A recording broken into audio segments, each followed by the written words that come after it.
Brewery വിഷയത്തിൽ CPM-ന് വഴങ്ങി CPI വികസന വിരുദ്ധരല്ലെന്നും കുടിവെള്ളം ഇല്ലാതാക്കിയിട്ട് വികസനം വരേണ്ടതില്ലെന്നും CPI സംസ്ഥാന സെക്രട്ടറി ബിനോയ് വിശ്വം പറഞ്ഞു.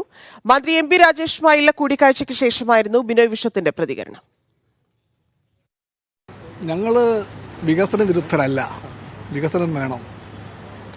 എന്നാൽ ഏത് വികസനവും കുടിവെള്ളത്തെ മറന്നുകൊണ്ടാകാൻ പാടില്ല. കുടിവെള്ളം ഉറപ്പാക്കിയിട്ട് വികസനം വരാവൂ. ഏത് വികസനമായാലും മനുഷ്യന്റെ അടിസ്ഥാന അവകാശമാണ് കുടിവെള്ളം. സൈലാബ്ദീൻ ചേരുന്നുണ്ട്. സൈഫ്, കുടിവെള്ളം എന്നുള്ള നിലപാടിൽ നിൽക്കുന്നുണ്ടെങ്കിലും MP രാജേഷ് പോയി സംസാരിച്ചതിൽ CPI വഴങ്ങി എന്നല്ലേ അദ്ദേഹത്തിന്റെ വാക്കുകളിൽ നിന്ന് മനസ്സിലാക്കേണ്ടത്. അപ്പം CPIക്കും വിഷയത്തിൽ പൂർണ്ണ സമ്മതം എന്നാണല്ലേ?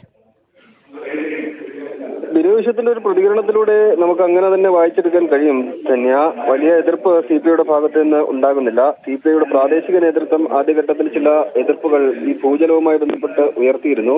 അതിന് പിന്നാലെയാണ് CPIയുടെ സംസ്ഥാന സെക്രട്ടറി ബിനോയ് വിശ്വത്തെ MN സ്മാരകത്തിലെത്തി എക്സൈസ് മന്ത്രി MP രാജേഷ് കണ്ടത്. പദ്ധതിയുമായി ബന്ധപ്പെട്ട എല്ലാ കാര്യങ്ങളും അദ്ദേഹത്തോട് വിശദീകരിച്ചു.